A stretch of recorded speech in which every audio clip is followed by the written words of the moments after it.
नमस्कार, आप देख रहे हैं समाधान कब तक। इन दिनों भारत के ग्रामीण क्षेत्रों की महिलाएं non financing company Bharat finance के चक्कर में पड़कर कर्जदार बनती जा रही हैं। रोजगार के नाम पर भारत फाइनेंस द्वारा घर घर एक एक महिला के नाम पर 2-3 लोन दे रही है, जिसका चुकता करने में महिलाओं की हालत खराब होते जा रही है। लोन तक बात तो ठीक है, लेकिन तब बात हजम नहीं होती जब किसी महिला के नाम पर लोन निकाल लिया जाता है और उस महिला को जानकारी तक नहीं होती।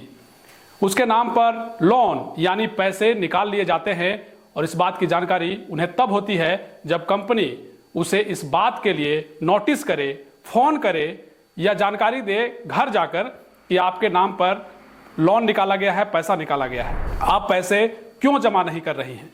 ऐसी बहुत सारी घटनाएं भारत में घट रही हैं और विशेषकर झारखंड के कई ऐसे गांव हैं जहां ऐसी ऐसी घटनाओं की खबर लगातार सामने आती रही हैं जिसने सबको चौंकाया है। भारत फाइनेंस नाम की कंपनी झारखंड में रोजगार के नाम पर महिलाओं को लोन तो दे रही है, लेकिन उसके साथ ही कई ऐसे नियम विरुद्ध कार्य भी करते नजर आ रही है जो कई सवाल खड़े करती है। ऐसी ही एक घटना की खबर आज आप लोगों के बीच है, लेकिन उस खबर से पहले आपको बताएं कि भारत फाइनेंस कंपनी अपना टैगलाइन देती है, प्रयास से प्रगति। लेकिन यह टैगलाइन शायद इस कंपनी को सूट नहीं करता, क्योंकि यह प्रयास से प्रगति नहीं बल्कि दुर्गति की ओर महिलाओं को ले जा रही है। आपने कई ऐसी खबर देखी होगी जहां कई ऐसे लोन ले चुकी महिलाओं के साथ ऐसी कंपनी वाले दुर्व्यवहार करते नजर आते हैं, जबकि नियम यह है कि कंपनी आपके साथ अपमानजनक भाषा का प्रयोग नहीं कर सकती है। अगर आपने लोन लिया है तो आपके घर या कार्यस्थल पर वह गलत समय नहीं जा सकते हैं। इसका मतलब यह है कि रात के तकरीबन 8 बजे के बाद और सुबह 7 बजे से पहले या विशेष अवसर जैसे मृत्यु या विवाह के दौरान ऐसे कई गाइडलाइन हैं जो कंपनी द्वारा दिए गए हैं। प्रोस्पेक्टस में आपको भी एक पर्ची मिलती है जिसमें ये तमाम जो नियम हैं वो लिखे रहते हैं और इन नियमों को ताक पर रखकर आजकल इस तरह की कंपनियां लोगों के साथ दुर्व्यवहार करते नजर आ रही हैं। इसमें साफ तौर पर उनके नियम एवं शर्तें लिखी होती हैं, बावजूद इसके इन नियमों को ताक पर रखकर कंपनी के कई कर्मी कई बार लोन ले चुकी महिलाओं के साथ दुर्व्यवहार करते नजर आते हैं, उन्हें टॉर्चर करते नजर आते हैं और कई बार आत्महत्या जैसी घटनाएं भी कर्ज में डूबी महिलाएं ले चुकी हैं। इसकी खबर भी आपने देखी होगी। ऐसे में कंपनी के गाइडलाइन, नियम एवं शर्तें ऐसी होती हैं जहां लोन देने वाला या आपसे लोन की रिकवरी करने वाला कंपनी अथवा बैंक का कर्मी हो सकता है, लेकिन बावजूद इसके कंपनी के कर्मी गांव के ही किसी खास को बहुत सारा दायित्व सौंप देते हैं और लोन लेने की रिकवरी, पैसे का लेन देन और यह लेन देन आम गांव की महिलाएं उस पर विश्वास के तौर पर कर लेती हैं जो उसी गांव के परिचित व्यक्ति होते हैं, जानने वाले होते हैं। ऐसे में वही व्यक्ति जो ना ही बैंक का कर्मी है ना ही कंपनी का कर्मी है और कंपनी के नाम पर यानी कंपनियों के कर्मियों के साथ मिलजुल कर ऐसे फर्जीवाड़ा करते दिखते हैं जिसकी खबर आज आप लोगों के बीच है।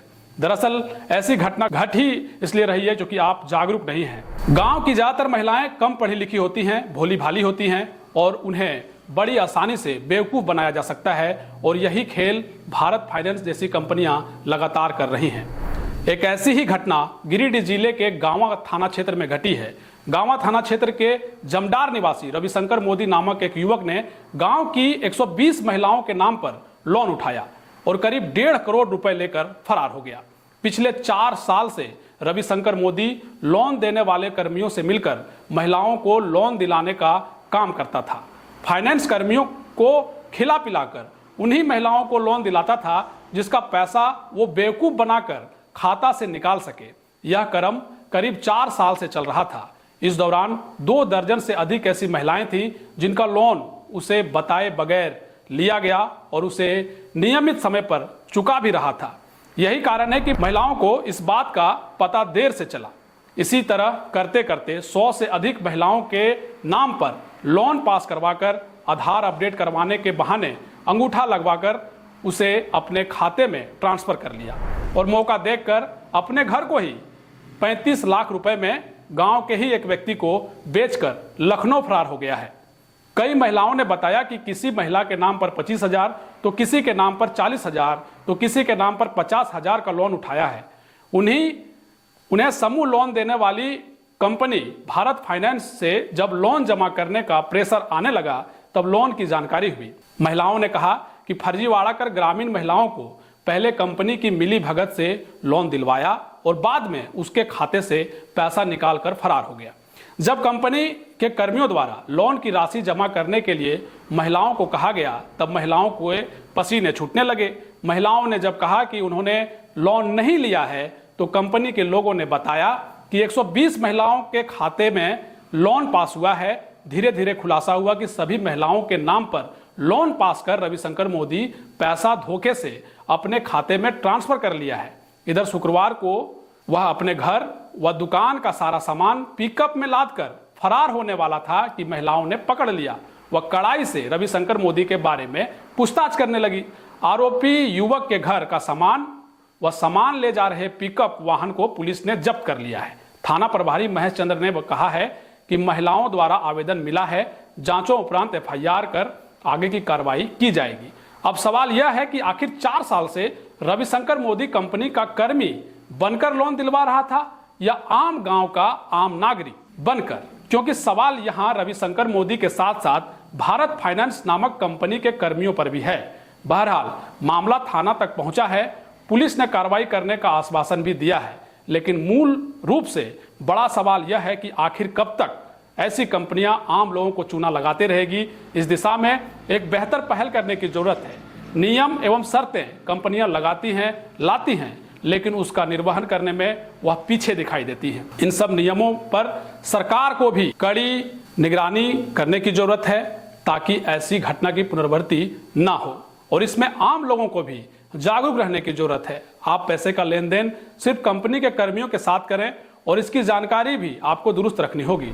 आपके खाते में कितने पैसे आए, कितना आपने लोन लिया, और आप जब पैसा जमा कर रही हैं या कर रहे हैं तो उसका भी अपडेट आपको रखना चाहिए। गांव के किसी परिचित व्यक्ति के होने की वजह से कई लोग पैसा जमा करने देते तो जरूर हैं, लेकिन बाद में पता चलता है कि उन्होंने उनका पैसा जमा ही नहीं किया और उनका ऋण अभी भी शेष है। यह सब सिर्फ कंपनियों के मिलीभगत से हो रहा है। अगर आप जागरूक हों तो ये सब चीजें रुक सकती हैं।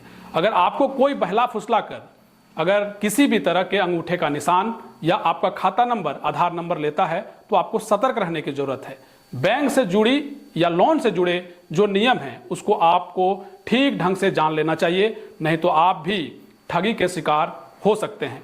अब जरा सोचिए कि रविशंकर मोदी ने 4 साल से महिलाओं को वो लोन दिलवा रहे थे और अब जब वो फरार हो गए हैं तो सवाल यही से उठता है कि आखिर कैसे एक आम नागरिक बैंक या कंपनी का कर्मी बनकर लोगों को लोन दिलवा रहा था। ऐसी घटनाएं हैं जहां ऐसे फर्जीवाड़ा कर कई जो लोग हैं वो फरार हो गए हैं। एक तरीके से समझिए सरल भाषा में तो कंपनियों के जो कर्मी होते हैं उनके साथ घुल मिल कर मेलजोल बढ़ाकर आम लोगों के बीच ऐसा परिचय बनाते हैं, ऐसा विश्वास बनाते हैं कि आम ग्रामीणों को उस पर विश्वास हो जाता है कि ये भी एक बैंक का या कंपनी का कर्मी है, इसके साथ हम लेन देन कर सकते हैं। लेकिन दरअसल ऐसा होता नहीं है। ऐसे लोग कई बार आपके नाम पर बहुत बड़ा रकम लेते हैं और फरार हो जाते हैं, और यही घटना जब बाद में लोगों को पता चलता है तो वो चौंकते हैं और उनके लिए एक आफत हो जाती है।